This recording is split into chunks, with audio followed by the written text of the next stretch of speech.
Hello everyone, అందరికీ నమస్కారం. ఈరోజు శనగిత్తనాల చారుకి కావలసిన పదార్థాలు చూద్దాం. నూనె 2 టేబుల్ స్పూన్లు, ఆవాలు 1 స్పూను, జీలకర్ర 1 స్పూను, వేయించిన శనగిత్తనాలు అర్ధం కప్పు, తెల్ల నువ్వులు వేయించినవి 1/4 కప్పు, వేయించిన నల్ల నువ్వులు 2 స్పూన్లు. ఇది ఆప్షనల్ అండి, కావాలంటే వేసుకోవచ్చు లేదంటే లేదు.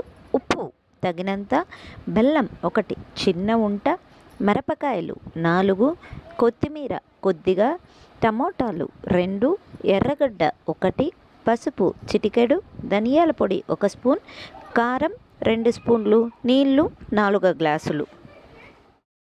ఇప్పుడు శనగిత్తనాల చారును ఎలా చేయాలో చూద్దాం.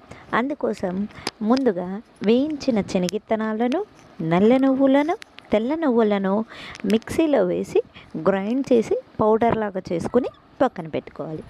ఇప్పుడు స్టవ్ ఆన్ చేసి ఒక గిన్నెను పెట్టి అందులో 2 స్పూన్లను నూనెను వేయాలి.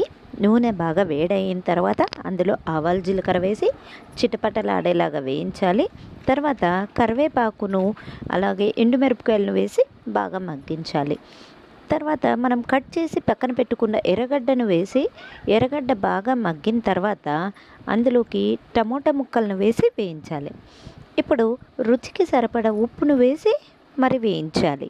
తర్వాత పసుపు, కారం, ధనియాల పొడి వేసి బాగా కలిపి మగ్గించాలి. ఇప్పుడు ఒక చిన్న బెల్లపు ఉంటను కూడా వేసి మగ్గించాలి. తర్వాత 4 గ్లాసుల నీళ్ళను వేసి మరిగించాలి. నీళ్ళు బాగా మసిలిన తర్వాత మనం రెడీ చేసి పక్కన పెట్టుకున్న పౌడర్ను వేసి బాగా కలపాలి. ఈ మిశ్రమం అంతా బాగా చిక్కగా అయ్యే వరకు ఉడికించాలి. చిక్కగా అయిన తర్వాత చివరిగా కొత్తిమీరను వేసి దింపేయాలి. అంతే అండి, టేస్టీ అయిన శనగిత్తనాల చారు రెడీ. ఇది వేడి వేడి అన్నంలో తింటే ఈ చారు వేసుకుని భలే ఉంటుంది ఫ్రెండ్స్. మీరు కూడా ట్రై చేసి చెప్పండి ఎలా ఉందో.